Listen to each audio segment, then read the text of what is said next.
good evening, good evening, good evening, everyone. Thanks again for coming. I'm Big O, Averard's Big O Entertainment LLC, with my partner, my host, Johnny O'Neill, with special guest, Pastor Hood. With we actually gonna have five special guests tonight: Pastor Kelly, Kim O'Neill, and the fabulous Miss Paula Hudson. How y'all doing? Great, wonderful. Very good. Doing well. Well, the part two, we really got into a deep conversation there, Pastor Hood. But what we want to do, we want to come back with the options that we have and the solutions. Mhm. But before you do that for me, what I need you to do for me, I want to summarize part one and part two, Mhm. where we can get everybody engaged in this conversation. Mhm. All right. Well, good evening, everyone, and welcome back to part three. I have not received any hate mail as of yet, but I expect it to be coming very, very, very soon, because accountability is not the ability to count. Accountability is taking responsibility for your own personal actions. And so we all need to do that. And I need to stress that I did at the beginning of part one and part two, that both men and women in the Black community need to take responsibility for their actions. Okay, so just a quick summary. We started the whole conversation asking this question: who's responsible for the decline of the Black family? And we started back in the 50s and 60s, where it's 70% marriage rate, biological father, biological mother, and their biological children living together. And then when Lyndon B. Johnson did his Great Society thing, and feminism kind of came at the same time, which really wasn't our fight, but we just had to give, just like, hey, mind your own, why you got to get in everything? You know, white women was mad at white men, and we just got in there, right? And we end up with the Great Society. Lyndon B. Johnson was looking to make sure that Black people would be Democrats for the foreseeable future. It does not mean that white people, Mexicans, whoever, Jamaicans, they weren't all on welfare, but he targeted the Black family. So when you have a combination of feminism, meaning that men are bad, men are just awful, they're too antiquated and they're ancient and they're barbaric, that message came out in forms of talk shows such as Sally Jesse and Donahue, and you know, our favorite one, Jerry, you know, and then Oprah came on the scene. She made her claim to fame. But girl, look, come on here, let's hug it out, girl. Let's hug it out, right? And I'm not saying that those men didn't do bad things. I'm simply saying that a disagreement between two people only gets worse when everybody else gets in it. You remember in the 70s when a lady, when she went to file for welfare or public housing, they're going to ask you, where's the daddy, right? And the daddy then gets a little notice that, hey, we putting you on child support because we got to take care of your family. And so then they had this other thing where they come through and inspect. If his shoes, his clothes were there, she was in trouble. She was in danger of losing her benefits if that man appeared to be living in that home. And so as we move forward, you go into the advent of rap music and all of that. We get the internet and so on and so forth. And there was a lot. Look, we don't want to remember it, but in the late 70s and all through the 80s, it was all this deadbeat dad talk, right? And so these things were warranted, but it didn't get better by pitting the man and a woman against each other. It got worse, because those young boys and young girls grew up in homes without a father. And so they tended to emulate what it was that they saw. In particular, guys were leaving home not to build a house and establish themselves and then get a wife and take care of her. They were going into the welfare home so the woman could take care of him, right? And he ain't feel no kind of way about it. Now, when you fast forward to the day when the internet has become this massive vehicle that nobody could foresee, you have the children of these situations lashing out, meaning the young men going straight up to war against women. They're getting a big following, by getting online and just going in on women. It seems like it's a new one every month, a new angry black man that's getting a whole lot of following and a whole lot of men and women saying, amen, you're right, something needs to be done. That particular thing created this conversation, but what gives teeth to the conversation is the fact that Black kids are suffering. They're failing in just about every way that can be tested, academically, society-wise, going to jail, getting on drugs, gang activity. Black kids are failing, and so it only creates this rift between the man and a woman. You need to come take care of your kid. Well, when I told you I didn't want the kid, but you said it was your body and your choice, so it's your kid. You see what I'm saying? So we need to have equal responsibility. Well, we didn't have equal decision making. The young Black man is saying that if I wanted you to have a baby, I couldn't stop you from aborting it. If I wanted you to abort it, I can't stop you from having it. Yet you're making me responsible for it. You see? But here's the thing. There's not a lot of sympathy for us except for between us, because Black people have always been used as the canary in the coal mine. They test everything on us. And then if you want a boogeyman, get the Black folks. They're the boogeyman. That's what you need to be scared of. The angry Black man gonna take your women, he gonna rob your store, he gonna do this and that. So here's the thing. The only way that coming to tonight, the only way that we can actually come together is we got to stop first being afraid of one another.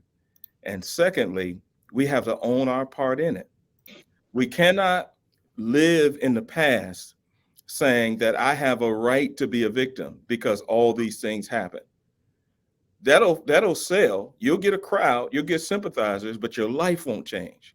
The only way for our lives to really change is to come to the table and say, I'm willing to do whatever I need to do to become one again with my Black woman and my Black man. But we cannot do it using other people's talking points.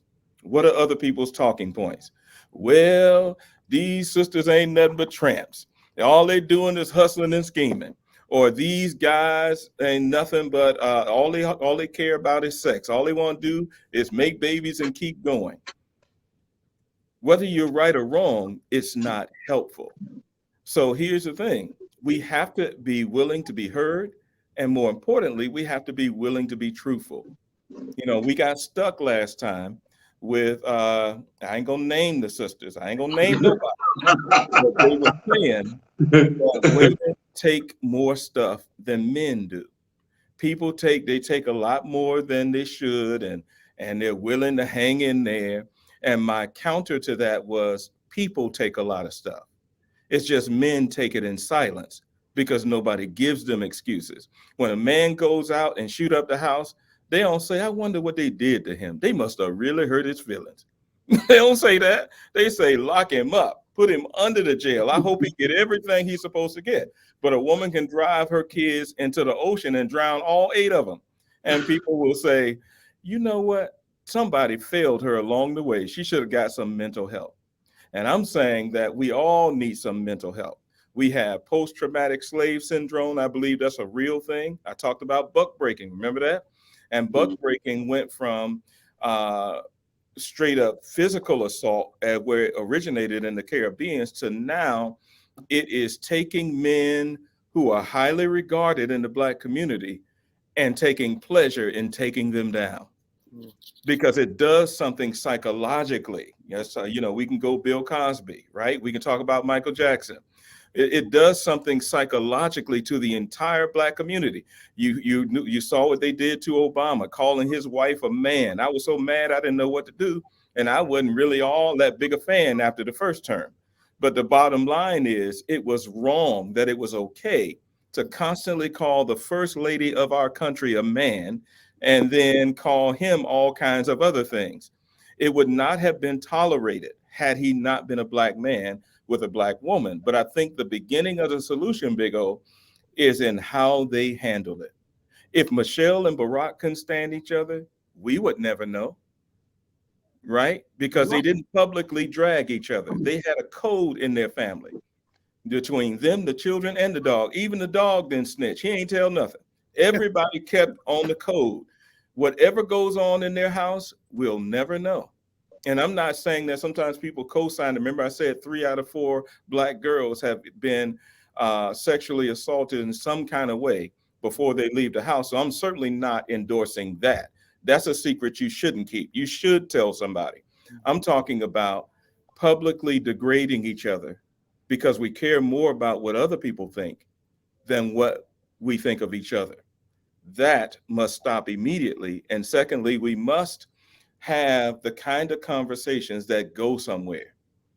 You know, we got to stop doing movie quotes and cliches and lines from something. Be real, have a real conversation. It hurts me when this happens. And I wish we could get along better. And here's what I want. When I do couples counseling, on the very first day, we do their history, the history of each person. And on the second day, we do deal breakers and non-negotiables. Because almost every time the couple have never said, this is what I'll take and this is what I won't take. They have never even had the conversation. So how is it that you're going to make it if you don't even know what the other person wants? I asked them, ma'am, what's your goal? She gives her goal. Sir, what's your goal? He gives his goals. I have him write it down. And then I have him guess, what is the ultimate goal of your mate? Nobody ever knows. That's because they haven't had any conversation with each other. Yes. Like, the thing what you said about President Obama and our past First Lady, Michelle Obama, you're right. A lot of things are supposed to be kept in your house that's personal in nature to your house. But today's society, they got social media. They put all their business on Facebook. Down to what they eat. Yeah. Then you got that best friend and not a best friend. They ain't your best friend. They just I just preached on that the other day. Yes. Go all ahead. right. Then you got systematic, I'm gonna say culture. We have come to a systematic culture. Mm-hmm. All right, where we are bred to beat each other down. Judge kind of hear that. Good evening, Judge. I see you. Mm-hmm. Hey, Judge. All right. My best buddy. She hit on it last week. Yeah, I had to go, man. She said balance. Mm-hmm. No family. A family without balance has challenges. A family without balances will have challenges. All right. I'm gonna leave it right there with you, Pastor, because Judge came in. I know she got on 6 shooters, but we're gonna go ahead and we want to offer up some options that we could, and solutions that we can bring to the table to give people a view of how to get their families back together. Mm-hmm. Or how to keep them together. All right. You want me to start, or you got something ready? I want you to start, because Judge. All right. Judge is right over there. So Judge is here. I'm pumped. She's got a look. She came ready today, y'all. She came ready. Okay. We have to preach responsibility for our own family. Think about what happens in an average day. You got to get a child ready for school. You got to send them off to school. How long is school? Depends on what school is, but it's most of the day. Then you get them from school, right?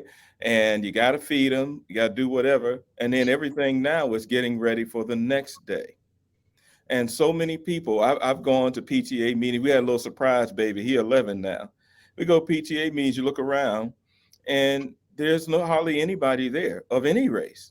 There's only a handful of people there, unless something went terribly wrong. Then everybody shows up. and they use this kind of language of what kind of organization y'all running here. My child should be better prepared. Well, guess who should be doing the preparing? Mm. You know, we must teach in our community that I am ultimately responsible for my people.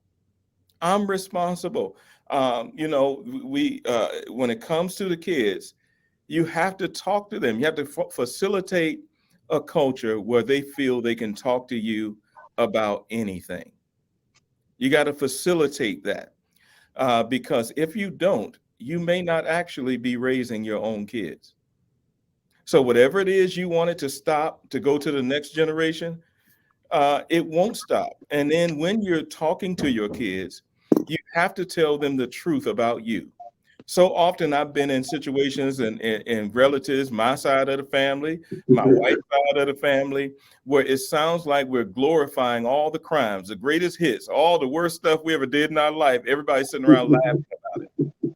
Well, you got to look at that from the perspective of a small child. Mm. Inadvertently, you're telling them this is what you should do.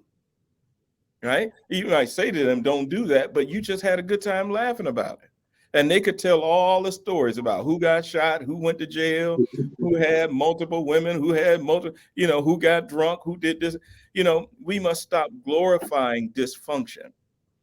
But see, the problem with us struggling with glorifying dysfunction to our children when we spend the time with them is it means it now causes them to look at us and see what we're doing. You see, we've all heard the car pull up at the gas station and it's bumping some hardcore music and it's F-bombing and sexually explicit lyrics, teaching folks how to do drugs and this, that, and the other. And you see your heart drops when you see the baby seat in the back seat. Because one of the panelists said the other week, you know, there's no such thing as too early to get on top of this. So the very first thing is you got to stop the bleeding. And that is you actually have to become an adult. You can't be a kid anymore. You have to invest into those children. Once you have children, you can't be a kid anymore. But doesn't that go back, Pastor Hood, where when I was coming up in the early 60s, a kid should always be in this place in a way. A kid should be seen, not heard. So if they can't be, they ain't seen, they shouldn't be in that adult conversation. They should be in their place. All right. And what we see now is more of the millennium babies that we have had. They take their kids in all types of environment, and this is where they get the juices to fill their knowledge. All these juices come from putting your kid in that environment. Yeah. If you don't put your kid in the environment, they can't learn your dirty deeds. Yeah, I mean, you certainly shouldn't be doing that stuff in front of your kids. I had a family counseling session a couple of weeks ago, and I was, I just judge I would have had to come get you because this girl she got mad and she was cursing her parents and she was calling them by their first name, and they was all Black, just in case you want to know. And she was going in on her parents, reading them all they past indiscretions and all of that. And she was using all kind of vulgarities and just checking her parents. And I was like, hold on, where you live? I live with them. I was like, oh no, I needed a timeout. Give me a few minutes. I mean, that's where we are. And they were going back and forth with her. And I imagine my parents, that conversation probably go to got maybe 2 or 3 words in. And then there was going to be blood. There was going to be bloodshed, right? But something is, you're making a great point. When you raise them as if they're grown, it's going to come back to get you when you're trying to tell them something right. But anyway, I'm going to be quiet. I want other people to talk about our relationship with our kids. Open up the panel, people. Judge, we have Pastor Kelly on here with us also. We call him Pastor Drew. He's on here with us. You haven't met him yet, so you'll get a chance to hear him as well. But panel, what do you think? Let's go around the horn. I'm going to start it off with, I'm going to do Judge Layers. Ms. Paula, what you got? How do you feel about what Pastor Hood has presented to you thus far?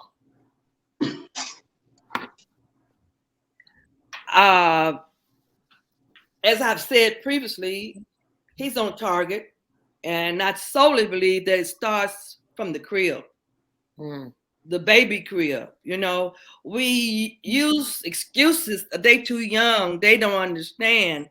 But the mind is programming all this information, even though they cannot use it then. But when they get to the right age, they will use it. And we often hear them say things inappropriately, and we know where it come from and who said it.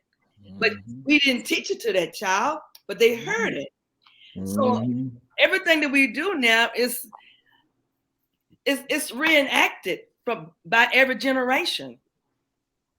And if we have to stop, and we're going to have to start from the beginning, the babies, and in the family. And I truly believe in communication, open communication, appropriately. We should teach our children how to talk to us, what's appropriate in the manner in which they speak their freedom. Everybody have a freedom of speech, but it's how you do it. You know, with respect. These children don't have any respect. And I've had a situation like Pastor said, you know, when families come in and the children talking, and you wonder, well, who's the parents?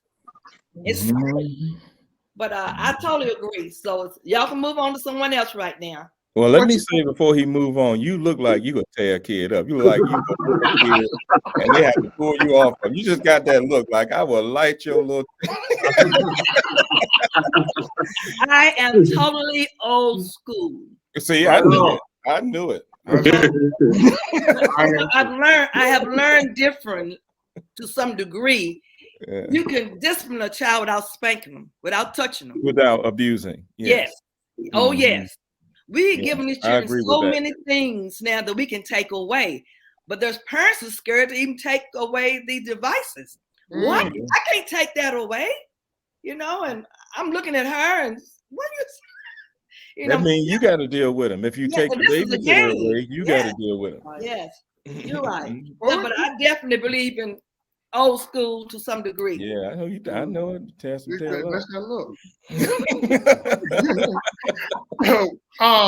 Miss O'Neal, why don't you chime in and give us an opinion? I agree. I mean, kids today, they are. I see it a lot where the children are in adult conversations. Even with my grandbaby at school, picking her up from school, and she's talking. She's not talking to me, but she's having a conversation. And I asked her who she's talking. She said, "Grand, I'm not talking to you." And she's repeating stuff that she's heard at school that's inappropriate. And I'm like, somebody has said this to her, or she's heard somebody say it to somebody else, and she's repeating what she's heard, and she's only 3. So then I'm like, okay, we got to get her out of this daycare, because what is not only is she hearing, what is she seeing? So we have to be very careful and listen to what they're saying. You paying attention. See, you have to listen. Even though she wasn't talking to me and I was driving, I was hearing what she was saying in the back seat. And I was like, where did you hear that? Granny, I'm not talking to you. I say, I know you're not talking to me, but Granny listening to you. Look at her over there. She want to whoop your grand. You can't whoop that woman grandchild. Bring her over here. I'll get her together. So we do have to be mindful, and we have to teach these young parents that they need to be mindful of what they're saying and doing in front of these babies. Because they are sponges and they are soaking up everything. I think they're coming out of the womb way smarter than we were, and they're soaking this stuff up. So we got to be on our P's and Q's with them. And Kim, the comment on what you just said, you know, I've had situations where the children come into the counseling session with the parents, and they tell on the parents. I'm good with that. You know, Yes, and ma'am, Miss Paula. the parents don't even realize that these children have observed this behavior where they be talking to each other. Yes, And ma'am. oh yeah, very irresponsibly and rude and disrespectful. Right. Because my grandbaby just said to me yesterday, Granny, my mama said a cuss word in the car. I said, she did what? She said a cussing word in the car. I said, what? She said, I can't say the cussing word, Granny. She's smart. But she told me that her mama said a cussing word in the car. Right. So we just have to be mindful of what we're saying, what we're doing around them, because they are soaking it up. And it'll come out at the most inopportune times because they don't know that they're not supposed to say it then, but they're gonna say it. And they may say it in the wrong setting. And what you gonna do? You can't pop them in the mouth, but because it's true, whatever they saying, they just regurgitating what they've heard and what they've seen. All right. All right. Pastor Hood, you got anything before I go to the next one? Do you want to? No, because I want to get to the next thing after this, because I ain't getting no pushback on this. I'm going to the next thing. I'll let you go. Okay, Pastor Drew. Good evening and welcome to Big O and the Great. Thank you, Big O, for inviting me. Thanks, everybody. As I stated earlier, I went back and listened to both parts prior to tonight, and everybody had some great points. And what I saw and what I observed was what often happens in communication between our community on these very passionate issues. And it's mainly because I think when we have these very touchy issues, such as the breakdown of the family, the most important thing, if you want to be successful, and even people contemplating or coming to the table to take part in or to accept the fact that we need change, we have to understand that framing is everything. How we frame the conversation is as important as all of the information that we're going to be giving and receiving. Because if the conversation isn't framed properly, you've lost everybody right from the get. When we frame the conversation, who fault is it? And we go left or right, him or her, young or old, the framing of the conversation has already killed any possibility of reaching solutions to the problem. When we talk about my ministry is basically reaching, I'm a grunt pastor. I'm reaching those that nobody wants. They don't want any church. They don't want any God. They don't want, can't stand the family. I'm just done. I'm done. Pastor Hood talked about the cup and the water. And yes, that cup holds that water, but where we are and why framing is so important is because what happens when the spigot is on and that cup is running over with water? They're so overwhelmed with everything, life, poverty, social issues, politics, church, whether it's, legit, illegit, pastors wanting $69 million jets and I ain't got $69 to pay my light bill. So the framing is so important when we get into these conversations. Whenever I have issues or seminars or classes on things of this nature, I always start with the thing that, or the place where we can start that makes everybody feel as though this is a good place. And if we could agree to start from this place, Now we're able to hear each other, speak to each other, and understand that we're all nothing more than products of the environment from which we come, and just stop right there. That's the framing. We are all products of the environment from which we come. All of us are Black, so we've all experienced racism. We've all experienced bigotry. We've all experienced all of the things that people use to hold them back. But I could tell that everybody on the panel are pretty intelligent people. And so what we know in the world that has been created for us, and we've accepted that to be our world, we understand some things that many of them do not. They're clueless to what many of you are talking about here. They need to do this, they need to do that. No, they don't understand almost nothing about what it's going to take for us as a people to come out of the damage. I'll say this. People talk about racism and the foot on our necks and this kind of thing. More than the 40 acres and the mule that we didn't get, the most important thing that we didn't get that would have helped us more than the 40 acres and the mule, we didn't get therapy. Mm-hmm. And because we didn't get the therapy after seeing brothers and daddies hung, and mama got to go to the big house and clean and take care of Miss Lucy Bell children, and then have sex with Mr. and then come after she's done and doing all that, she got to come to that little house out back and start it all over again.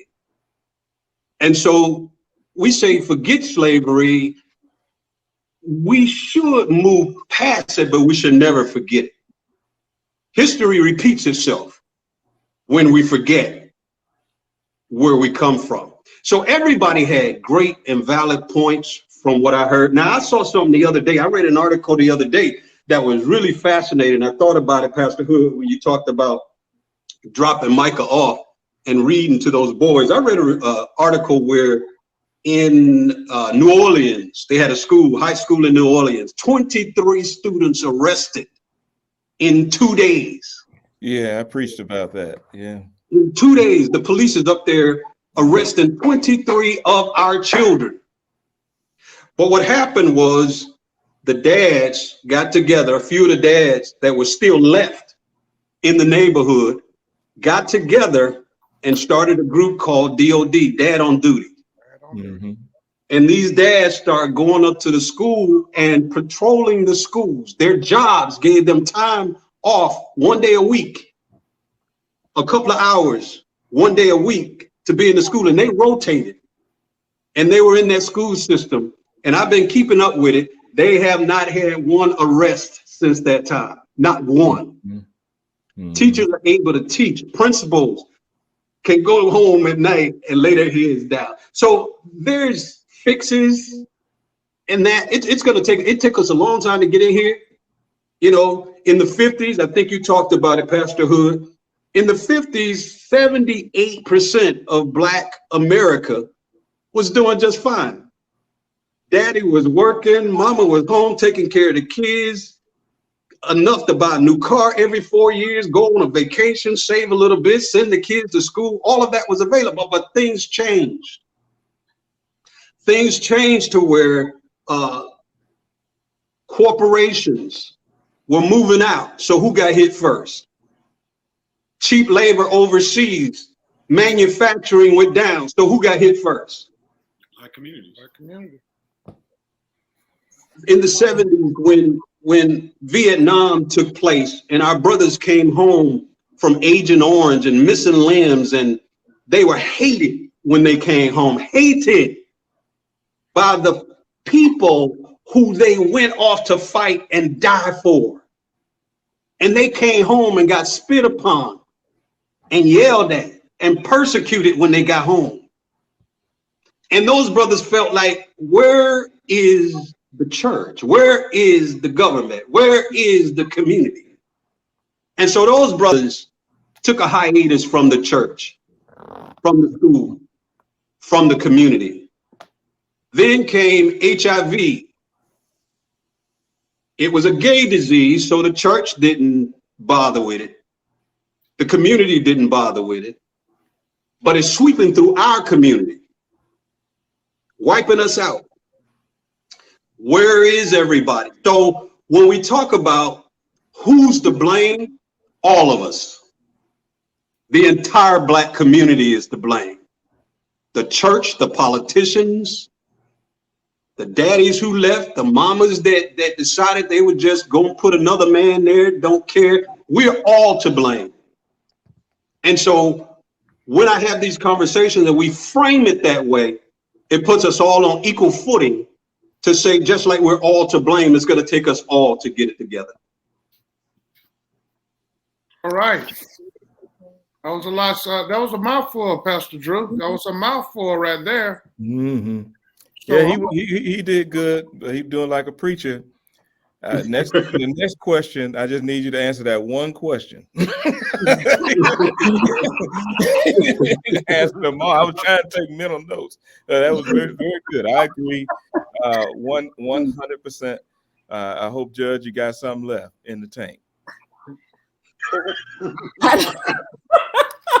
I just watched one episode, dude. Why he come at you? But she's the last person. Because she's next after you. She's after no, you. You was ready for you before you even got here. Look, you know what though?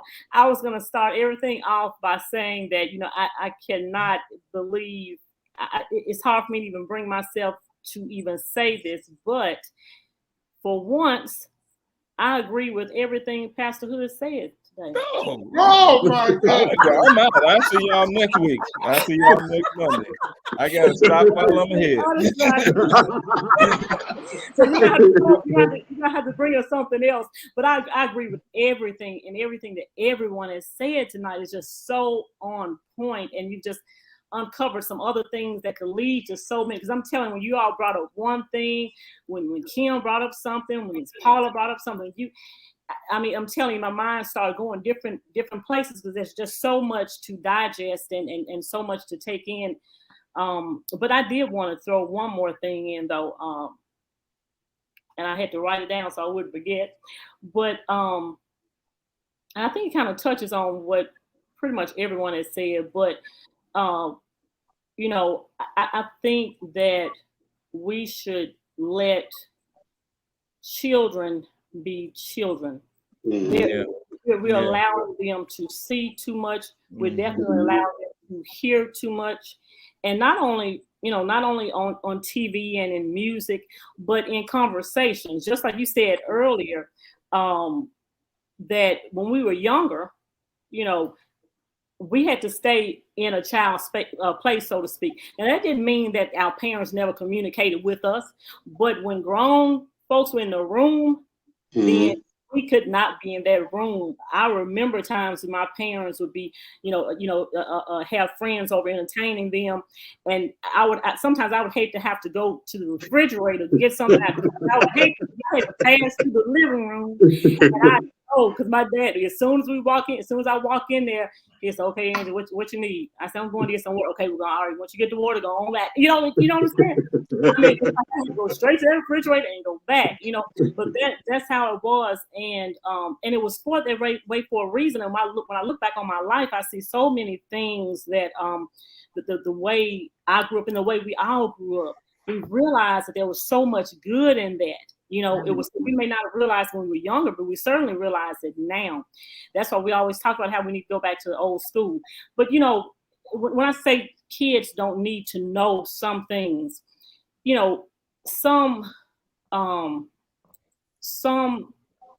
particularly the younger parents, they're talking to their child about the bills or the fact that they're about to get evicted or something like that. Or each other. Yeah. I mean, kids don't need to know that you're about to get evicted. Now I'm not saying don't teach the kids, teach kids the value of money, and saving and working for it. Yes, we certainly should do that. But kids don't need to know that you're about to get evicted or somebody did you wrong. And another thing that really gets me is I know we want our young people to be able to emotionally connect with people, but one of the things I really hated is when a and I'm just gonna say a mom, a young mom, when, let's say, she and her boyfriend or whatever gets into an argument, and she's over in the corner somewhere crying over this boyfriend, and her child is right there. Like, really? What are you teaching to your child? Your child don't need to see that. Your child they don't even need to know that that is happening. You know, let a child be a child. They're gonna grow up quick enough, and they're gonna have to handle their own things. Now, again, I'm not saying to sugarcoat things. I'm not saying not to talk to our young people about things, but there are some things they don't need to know, because to be honest, they're, at certain ages, developmentally, there are some things they really can't even process, And if we're giving them some heavy stuff, they can't process that. There are so many young people today young people are stressed. Now, that don't even make any sense. It doesn't make any sense, but it's true. You have young people who are stressed. You have kids. Yeah, I know that for a fact. Yes.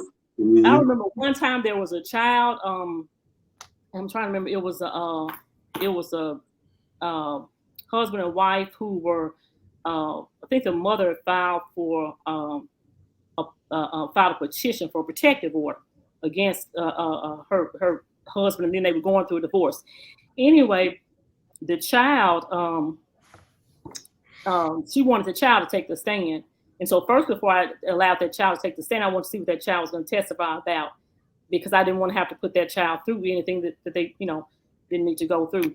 So anyway, and so when I found that it was relevant to the case, well, the child gets up on the stand, and as the child is talking, I look down, and the child's leg is jumping, jump up and down, up and down, up and down, and the child, this, you see, that sort of thing.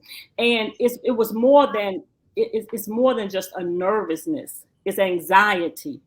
And so many young kids are suffering from anxiety.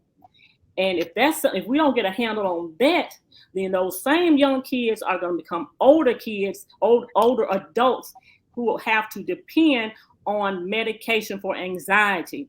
Look at the commercials. Look how many commercials. In a 15-minute span, we probably see about 5 or 6 commercials, about medication, dealing with anxiety and all of this. I mean, it's just, so let kids be kids. Let kids be kids. Let them enjoy let them enjoy being a child. The way, and I bet all of us, if we sat here and if we said, okay, well, let's come up with 2 or 3 good memories we had as kids. Yeah, we all remember. We can remember playing outside and drinking out of the water hose or riding on the front of the, things that you can't do, not supposed to do anymore, like riding on the back of somebody's truck. But all of these kind of things, we had good memories. Well, the Rough Rider, you riding on the back of the truck, I knew it. All that hair and all that. That's a facade. Go ahead, Rough Rider. Go on, finish the story. I tried to ride on the back of the truck until my dad saw me trying to get on the truck, and that was the end of that. I could not. I'm gonna tell you about my dad, but anyway. But yeah, so but let a kid be a kid. That's what I say. Let a kid be a kid. I can tell you one thing, Jess, that you said. I never knew a bill, about a bill, what a bill was. I never, whatever was my dad and my mom's personal adult business wasn't brought to the kids. That's right. That's right. Now you see on the TV show, you see on the social media, kids will tell you, my mom got kicked out of the house last week. We got evicted. That's nobody's business. That's a kid that's being in the wrong place at the wrong time. And then when the parents put it on social media too, that's something else too. You got teenage kids who they're on social media, and you got you an adult with young kids, teenagers, and you putting all kinds of mess on social media, using all kinds of vulgar language and stuff like that. Your child is gonna see that. I mean, they don't care. Don't care. Exactly. They don't care. They don't care. Well, y'all did good with that first one. That was responsibility, right, Pastor? Yeah, that was good. We a team on this one. Okay. The next solution that I have to offer, and I 100% believe in this. I'm not just talking. Good men need to come out of the shadows. good black men need to come out of the shadows. So one of my examples, Pastor Drew mentioned it just a moment ago, so I won't deal with that one. Here's why I believe that to be true. First of all, I'm a man of God, and I believe that this is God's order, that when good men take their place, good women have no problem with it. All right? It's only jaded, combative, angry, whatever women that got a problem with good men coming out of the shadows. Good men are the reason that bad men in the black community get all the stuff off that they get off. You know, for instance, if you and the woman did not make it, that doesn't relieve you of your responsibility to cover that family. And it might be controversial, but I believe that you should also be concerned about the care of your ex because she has your children. Mm-hmm. Right? So when people see that you are present, that you are engaged, that you are dealing with your children to the point where I believe men should date their daughters. And to quote the great T.D. Jakes, you got to tell your daughter, until a man can love you more than me, you shouldn't marry him. I dated both of my daughters. I ain't responsible how they turned out, but I did do it. I did. No, they're good. No, they're good, young men. I would tell them, get dressed up, put on your best. I'm going to pick you up. I opened the door, took them I ain't taking the Burger King. I took them to a restaurant with no prices on the menu. Pull the chair out, bring them flowers, ask them about their day, look in their eyes, listen to everything they got going on, and then pour into them and encourage them. One daughter was way down in Huntsville. We way up in, where were we? We in Virginia at the time. She's in Huntsville. I flew all the way to Huntsville to take her on one date and turn around and fly back just to remind her that ain't nothing like the real thing. Whatever these boys talking about, this is how you're supposed to be treated, right? Dropped her off and went on back home. Did the same thing. My other daughter is in Birmingham. Where you from, Big O? I go down there from time to time because she too is still single. And as long as she's single, I don't care how old she is, I need to model what I want her to look for, right? And so when it comes to just the whole idea of what's going on, because a guy could be married to the woman or living with the woman, but still not be involved. Right? She could be dealing with everything and he over there chilling like it ain't got nothing to do with him. That's just as bad as not being there. When a good man emerges, bad ones flee. What do y'all think about that? All right. Amen. Amen. Bring them out.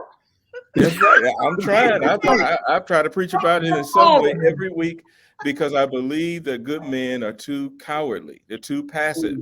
You know, it's that old thing, or you say a black man, well, when he gets his, he don't tell the next man how to get his. I believe it's the same thing. When you get in a good, safe, secure place.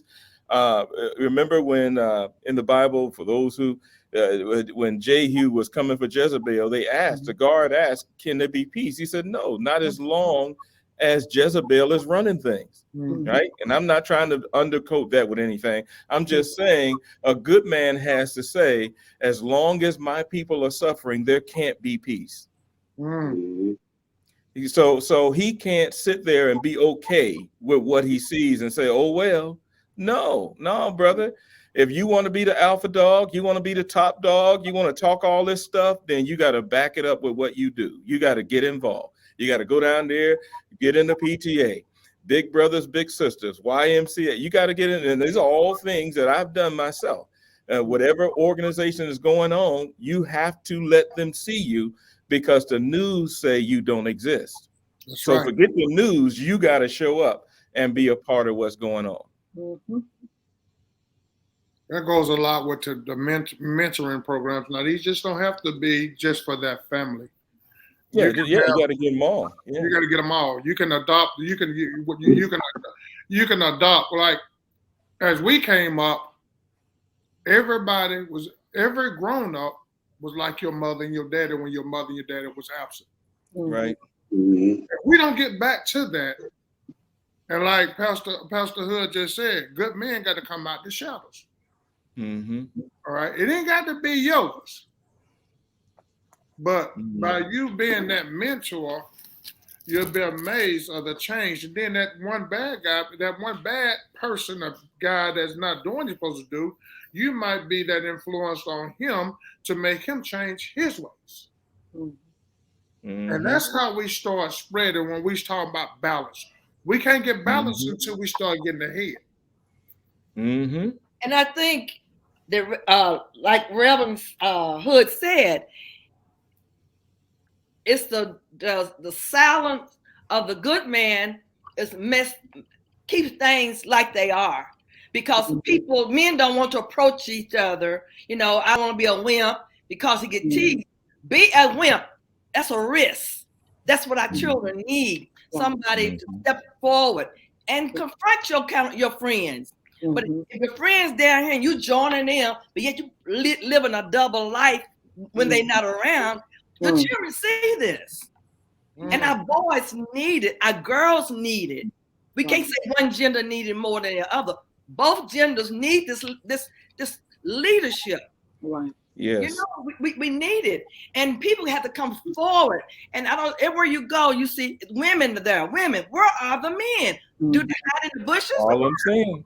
That's right. Well, yeah, brother. If you watching this podcast, I'm talking. I hope you get mad enough to do something. Where you at? That's right. Come on out, brother. I find when I'm out there, a lot of these brothers that you're talking about, they're leaving the church and they're joining organizations like the Black Hebrew Israelites and you know those, and it has everything to do with a lot of what Pastor Hood was saying. These brothers want somebody that's going to give it to them straight, Do something, yeah. unapologetically, Mm-hmm. not tissue them as they drop tears, because they're gonna drop tears, because most of them don't have daddies. They've never had the role model to really sit down and say, hey, listen, this is not accountability to me in this office meeting with me. This is accountability for you. First and foremost with you. And then with your baby mama, your wife, your children. And so honesty, the honesty is missing. And Pastor Hood, you said it a couple of times, the last video and here tonight. We refuse to be honest about where we are. Yep. And because we refuse to be honest about where we are, we can't go where we want to go. One of the things that I think, and this probably go back to the last question, kind of coupled with this, one of the things that I think desperately needs to happen, we need to start waiting on the government to do the things that are necessary. Man, don't you make me speak in tongues up in here. I was trying to be good. Go ahead on. I'm just going to be sharp about it. Now, I think it's important, like the judge said in the last video, it's important that we teach them about the ills and the ill policies and the design systematic policies that are there, which strengthens why we must do it ourselves. We're not teaching you about where we come from to hold them accountable only for our actions, but we're doing that so that we'll have the understanding as to why it's so necessary that we do it ourselves. We need graduation things in our own community. You know, daddy graduate, you know, he wasn't in his kid's life. And he's been in his kid's life the past year. Celebrate that. We need to celebrate those things. Brother been to jail 4 times and he's been out of prison for 2 straight years. We need to start celebrating these brothers that, you know, where there can be a change. There was something that you said, and maybe you want to spar with me here, Pastor. You said that I don't believe a brother after 11 years old can change. He's done. I don't believe that. I believe that it's harder. It's easier to fix a child than it is a broken man. But I believe that even broken men can be helped. Yeah. Finding when we frame where you are and that it is possible, and that is, because see, you busy, you got to preach, you got workshops, seminars, you got to travel here, you got to do that. So with all that you do, you can't be there in everybody that you counsel's life. And so it's going to take our entire community doing things where we encourage one another. So if we have these things set up where we're celebrating one another, then the kids are going to be on their daddies. Daddy, my best friend, daddy, you know, he was celebrated last week. I want you there to be celebrated. Mm-hmm. Then the mom's going, daddy, hey, listen, my girlfriend's son was there and they were celebrating, and I want you to be a part to be celebrated. And I believe that those are the kinds of things that bring the family unit back when we begin to celebrate one another. And no matter what we've done in the past, no matter how horrible it was, if we want to come out, we got to look forward. I love the fact that you were talking about we can't keep looking back. We can look back, but we can't stay back. We look back only for those things that are going to give us strength to keep pushing ahead. So I say that we need to start celebrating those men, the weak, the pathetic, and all of those other deficits that we want to put on those men. We've got to give them the strength and the courage to say, hey, you can do this. I go back to what I said earlier. Many of them are clueless that they're weak. Mm-hmm. I call it the baby boy syndrome. Remember that movie with Tyrese and Taji, where she got this car going to see other girls, and she at work and she crying, "Where's my car, Jody?" You know, that whole thing. You know, it's like we got to get with them brothers and say, "Hey, listen, there's a better way." Most of them don't even. You'd be surprised they don't even. They're clueless. That she tell him what to do, when to do it, when to come home, when to go to bed, go do this, go do that. He's clueless. And so men have to work with men in celebrating men to get men to a place to be able to understand. Women can't do this. It has to be brothers, celebrating brothers and say, hey man, listen, all that stuff, all you've been through and all, listen, none of that matters. None of that matters. The only thing that matters is going forward. Your family, your peace, your money, and security, longevity, and stability for your family. That's what matters. And the only way you're going to do that is to get men who have made it, who said, I don't only hang with other men that made it. You are important too. You matter too. And so I'm going to give you some of my time too. Now, I usually do this with my boys that got millions of dollars, but you matter too. And just like I fly out to go see my daughter, I usually do that. But guess what? I took this one to come see you because you just as important as my daughter, because you might marry her. So you're important too. You know, to tag on what you're saying, Pastor Drew, you know, a lot of men, and it's a lot of women too. I had to balance this because I'm dealing with this. You ain't got to qualify. You give it straight. So I give want to it make straight. sure that Ain't no politically correctness here. Come on, bring it. Like Pastor Drew said, a lot of men and women don't know who they are. And they carry along that childhood pain and anger all the way through life. And it gets antique until somebody foolish enough and pointed out, hey, that's your little boy acting out. Right. You know, when did this happen? How old were you when this happened? He stuck. Our children are stuck. And we all been stuck. But you have to take that negative stuff, look back and say, where we been, I'm not going there. It's hard. But we got to push forward to show them it can happen. You know, and then we are enemies against each other. If one of us go forward, there's a group over here saying, oh, he or she think they better than we are. And they've been to school, they've been there. Instead of pushing it and encouraging it, and trying to do something for themselves, they want to pull us like crabs in a bucket. They want to pull us back, you know, when we should be pushing them up or pulling them up. It's that child. You're right, Pastor Joe. We need counseling bag groups. But then that start, we wouldn't be in the situation. You did the number one thing that Pastor Hood say: responsibility. Responsibility. A lot of these things we wouldn't have to be going through, all right, because I've seen guys go in and out of jail. I'm not celebrating him because when he come out and doing the same thing. If that person is not willing to change, they got to be willing. But if they ever had that responsibility in the beginning and not been in that situation, acting as a child, acting and getting adult information, they wouldn't be there. I can't say that I agree with that wholeheartedly. I agree with the texture and what needs to be done. I agree with that.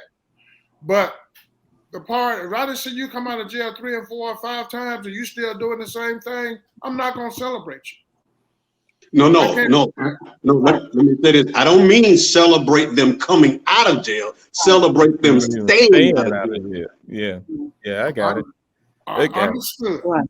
Notice I said 3, 4, and 5 times. Now, if he didn't went in there once, maybe twice and made that mistake, okay, and then he started living, I'm not going to just say he, she, they go too. It's just as many women in prison as it is men. You gotta prove yourself. I'm gonna be Judge Carpenter. I'm gonna be Judge Carpenter today. All right? You get just as many women sitting in there as you got me. But if you took the first step, what Pastor Hood say, those parents' responsibility, they would be in those shoes. Yeah. I just want to quickly, I don't move, I want to stay on it. Talking about kids being lost early, it's just hyperbole. Of course, I'm a pastor. Of course, I believe that anybody can turn it around. Anybody can be saved, but you exaggerate to make your point. That's all. Okay, so the next thing, because I'm watching the clock, because I promised Big O I was going to stay on point. The next thing that needs to happen is that men need to stop being afraid of Black women. It took me a minute. I had to come a long way because my wife caught me at a vulnerable time. I was very sensitive. She caught me at a vulnerable time, and I was very weak at that time. As a matter of fact, his CB club, big old CB club, they called me the weak one back then because anything made me cry. I was sensitive. I was coming out of a bad relationship. However, here's the thing: we all have our role. We all have our role to play, and it doesn't demean anybody by playing your role. For instance, if my wife and I are upstairs tonight, and it's 2:00 in the morning, and somebody coming through the door, she ain't gonna say, let's be equal. She gonna say, I'll see you when you get back. That's what she gonna say, right? We all have our role to play. And if you're not sure, just look in the mirror and you will see the difference between how we are made to function. And women are emotional and sensitive for a reason.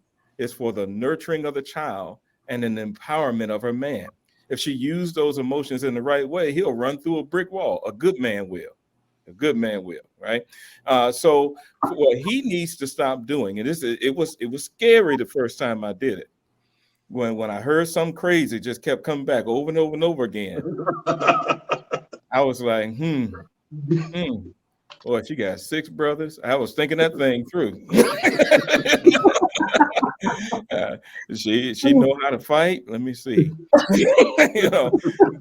here's the thing: she's not gonna fall apart when you say, "Hey, I heard you, I respect you, but we ain't doing that." It was scary the first time I said it because I didn't know what was gonna happen. The first thing I thought was, I am never getting sex ever again. She got mad, right? She got mad. But after a while, she said, "You're right." And I knew I was right the whole time. I've been listening to it all the time, right? But the thing is, when you put it out there, whether you're wrong or right, now you're having a real conversation. Amen. But if you're holding back because you don't want to hurt feelings and you all will, because here's what really made me do it, Pastor Drew. Something real dumb happened. And she asked me, well, if you know all that, why did you let me do it? And I said, what was that? What did you say? So I can write this down that I shouldn't have let you do it. You opened that door. She opened that door now, right? Yeah, she opened the door. And then I was preaching and I had a strong urge to correct something that was happening in the church. At that particular time, the women were catty. They were picking each other apart. They was poking at each other. Not all of them, but enough of them to cause a disturbance. And I had a strong urge, just say it. And some in the back of my mind said, you say it, they're going to kill you. But I said it. And when I said it, it felt so good. It just, feeling just came all over me. It was wonderful. And right after I got scared, I got so scared I had to pee. I was scared. But after church, one lady after another said, I'm so glad you said it. Oh, man. Here's what she said. This old lady told me, when we say it, we read too much into it when we say it to each other. Right. But when a man says it, they pay attention. This is all about, not about dominating, not about ruling. It's about taking your rightful place. Half of the equation is missing if he won't say anything. Woo. What do y'all think about that? I have no comment on that. Yes. Yes. You want to talk to a tree. You need something to come. You need feedback, whether it's right or wrong, to know where the man is thinking. Right. Mm-hmm. And he got so much shame or embarrassment or don't want to take a risk. Good grief, how you want me to follow you? You don't make a stand. Give me something to work with. Oh boy. If you're wrong, I'm gonna say, well, I don't agree. That don't mean you're wrong. I just don't agree. Right. But we're not gonna fight about it. But a lot of us women or men, we want to twist our heads and cuss each other out and knock each other out because somebody has to be wrong. We don't have to be wrong. It don't even need to go there. No. It doesn't even need to get there. No. Speak up before then. Have Just a real speak up. conversation. Like, Tell I'll give you me. some example. My wife will always say, what you want to eat? Oh no, you cooking, whatever you cook is good. She got so sick of that. So where you want to go? It don't matter. Because I only got one thing on my mind. If I say the wrong thing, I don't get no sex. So I actually learned, don't say nothing. I'm okay with everything. You want to move to another state? Yep, that's what you want to do. But something happened along the way. I think when we talk to your wife, I think I asked her to come on. She's gonna come on to one of these. I ask her to come on because she can verify everything. You're gonna I'm really saying. enjoy Judge. She's a very well-spoken lady, very knowledgeable. You think he's something else? You wait. Well, see, but here's what I'm trying to say. What I found out is that a lot of ladies are tired of carrying the weight of all the decision making and the problem solving on their own. We don't do you any favors by sitting over there to wait to see how it come out. Exactly. Nobody wants to hear I told you so. Right. Let's succeed or fail together and learn from it. Yes. And that goes back to what Judge Carpenter was saying in the last episode. Women are taking on too much responsibility. She said, and the man is sitting in the corner. Yeah, you should have judge said that. The Color Purple judge said that. Yeah, the judge said that. She said that. Go ahead, girl. You go, girl. I'm sorry, I missed that. You gone, Judge. Go ahead. And to caveat on what Pastor Drew Kelly said, a lot of black men are not going to church because the preachers have their hand in both pots. He got his hand in the cookie jar, and he got his hand in the collection plate.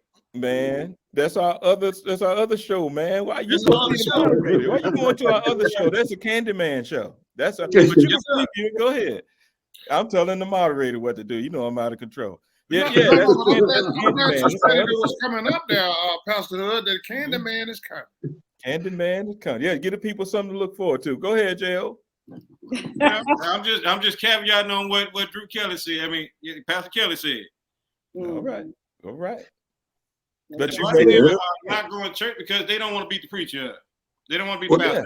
They don't Yeah, want to be speaking up. I tell Let the me- women in my church, you're gonna get me killed. Stop going home to my Pastor Hood said this, and you're gonna make that man shoot me. You know, do not tell your husband you need to be more like Pastor Hood. Do not say those words. Right. And Right. no preacher or male, because all preachers aren't men, but no male preacher who really loves the Lord is gonna get in your house anyway. He ain't coming in between you and your wife. right. He's going to encourage her to love you and to respect you, not to have an emotional affair with him. Boy, I can't wait to that Candy Man. We're gonna get into that. And don't straddle the fence. There's so many people, ministers, counselors, straddle the fence. They tell the people in the same household different things at different times. Make a stand and stick to it. Right or Oh, wrong. no, they're supposed to make them all meet together. But they don't. No, they don't. No. Well, Yeah, I we think Pastor Hood. about an hour. I want to see Pastor Hood. I got responsibility. Good men comes. The good men need to come out the shadow. Stop being afraid of your woman and get out of your emotions. Yeah. Yeah, both of y'all can't be a girl. One of y'all got to be the man. And stop being scared. If she get mad, it's going to be all right. Because I'm going to tell you something. The first time the Sister Hood let me touch her after I said all that crazy stuff. Get that nigga off of here. I said all that and she still loved me. I'm finna say a whole bunch of stuff. I've been thinking about it for 2 years now. I did. I'm But just they trying give to you tell your confidence man. back. That's right, man. Look, man. Once I start talking, it's been on ever since. I've been looking for people to talk to. Yes, indeed. Come on out the closet, good man. Let people know you exist, especially a black man, because I believe there are plenty there. They're just not saying nothing, trying to play it safe. Here's what I tell all the people I counsel. Every time you say yes to one thing, you're saying no to something else. I may not like you, but I respect you. Give me respect. And that would turn into like, but I want to respect you. I ain't gotta like you, but I can respect you. It's a big difference. I'll take it. All right, everyone, we're gonna go around the room and get our last few comments because we gotta hurry up and wrap this up. All right. Miss O'Neill, you got anything? No? Miss Paul? No, Judge Carpenter? I did, but Pastor Hood talked so long I forgot what it was. That happens. That's what happens. That's right. I'm with you on that. That's what I do. No, but I enjoyed this. Well, I've enjoyed all of them because, of course, we don't always have to agree on everything. That's right. It just so happened this time, I believe, I think we all pretty much agreed on all of this. And I wanted to echo one thing that Pastor Drew said, because I heard what you were saying, and I certainly understood what you meant about encouraging, celebrating, because when you celebrate, you encourage. Celebration brings about encouragement. And I just wanted to say that we can all do it in our own ways, in whatever we do, in whatever our occupation is, whether we're at church, whether we see somebody on the street, a friend of a friend, whatever. We all have the power to do that. It only takes a minute sometimes to do that. One of the things I do, I just wanted to bring this up because I just wanted to show you what I do in court. But there have been, let's say someone has previously come before me, and I'm going to use a male who's come before me, and let's say that a part of my sentence is that he has to complete an anger management course. I have to complete an alcohol safety course. So just these additional types of treatment or counseling that may be needed, that I may feel that's needed. Well, then he receives a subpoena on the same day I order him to that. He receives a subpoena to come back on a later date to show that he completed it. And so I always tell them, I said, okay, so I want you to come back at this later date to show that you completed this course, but I also want you to be prepared to talk about what you learned. Well, then let's say someone came before me today. They had to complete an alcohol safety course. Okay. But this, by law, they have to complete this, so that they have to do it. But when they came back, there's a certificate that the organization gives them to show that they completed. Well, when he comes back before the court, he's standing before me and he said, and I'll say, hey, Mr. So-and-so, I see you're back here to show that you completed the alcohol safety course. And he said, yes, I did. I said, well, you know what, that's very good. You know, I'm proud of you. I appreciate the fact that you went through this. And see, I don't have to do that because by law, he has to do it, of course. Mm-hmm. Mm-hmm. I'm always mindful of the fact that this young man standing before me, and really no matter what age, whether they're 17, 27, 37, 47, 57, 67, they may not have ever had anybody encourage them in their life, and especially anybody that don't have anything to do. You know, it's one thing for family to encourage you, but you may not have ever had anybody, just somebody like me, somebody don't, you know, who he doesn't even know. And once this is over, then we may not even see each other again. Our paths may not cross, but for that moment in time, I was able to encourage him by saying, you know what, good job. And not only am I encouraging him, but he's standing in a courtroom full of other people who also see this. So that further encourages him. And that's what, and I brought that up because, you know, I just want to remind all of us that we all can do it. And it doesn't matter. We don't have to do, it's not all about doing it at work. Sometimes it may be on the street. Sometimes you may see somebody is downtrodden and just give them an encouraging word. And you can see it when you encourage somebody, you uplift somebody, you can see the difference in their face. And what you're hoping when you do that is that person will go out and be a better person and do better. And so that's one of the reasons why I make a point of doing things like that. Whether it's male or female, I make a point of doing that in court, not only to get them to see that, hey, you know what, you completed this. The alcohol safety course is only 4 classes now. 4 1-hour classes. So that's only 4 hours, but yet you completed something. That's right. You completed something. And that's so important for people to know, to get uplifted and encouraged to, you know, to do better. So that's all I want to say on that. All right. Pastor Kelly? Yeah, thanks, Big O, for inviting me. Thanks, everybody. This was awesome. Absolutely, positively awesome. You'll find yourself, when you continue to do stuff like this, you find yourself getting stronger and stronger and stronger and stronger. What was just mere fun conversation becomes a part of your DNA after a while. If you keep at this thing, and you'll find yourself with all of this stuff that you're hearing, you'll find yourself doing little things that you probably forget between now and the time that you actually administer what you heard here today.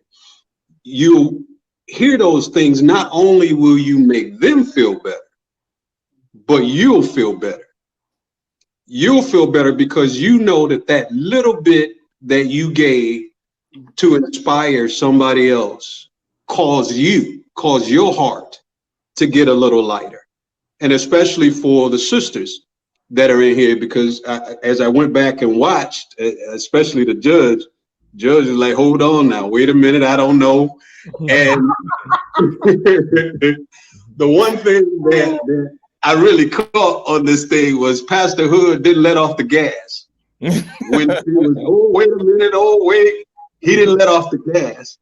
And I believe that when you really want to help people, sometimes we can't let off the gas. If we're serious about what we're doing, if we're serious about coming out of hundreds of years of just mental anguish and headache, heartache, tears, fears, phobias, if we're going to come out of it, we got to put our foot on the gas and keep going. Thanks again for the invite. All right, Pastor Stan. All right. Well, the title is just clickbait. to get Black folks to come in and hear different sides of where we need to go. Black people are the smartest people in the world. And I say this having been all over the world, different countries, different situations, military, civilian, pastor. I mean, Black folk can see 2 rubber bands and a stick and invent something. You know, they're just the smartest. I mean, if there's a need, we're going to figure out how to do it without a dime. And this is the source of my frustration. My frustration that I feel sometimes is not hatred for our people. Is that I think sometimes we underachieve, and then we look for reasons to hold each other back, and there's no need for that. There's no need for it. There's a group smaller than us called the American Jew, and somehow they have managed to demand respect for their culture. We can do the exact same thing. All we got to do is choose to. When we talk about the 50s, the only reason that we did so well is we knew no help was coming. When you know no help is coming, then you got to do whatever you got to do. And I say to our people that you are fearfully and wonderfully made. There's so many varieties of Black and how we do it, and we make it look good when we do it. We make it look effortless when we make up our mind to succeed. There is nothing that can stop us. The issue is we have to model and pass it on.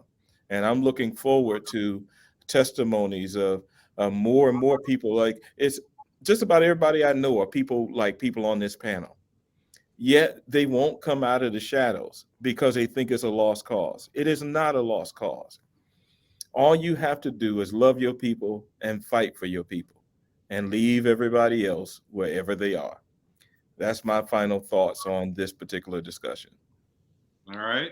Turn it back over to the host, Big O. With that, ladies and gentlemen, make sure, and friends, people that are looking, subscribe, like and subscribe. There will be more coming within the weeks to come. Our next subject will be the Candyman. Oh, that's no preacher. Yes, sir. With that panel, I would like to tell you guys, thank you. I also like to say, have a good night. I'll see you shortly. All right. Thank you. Great show, man. Appreciate it. Good night, everybody. See y'all later.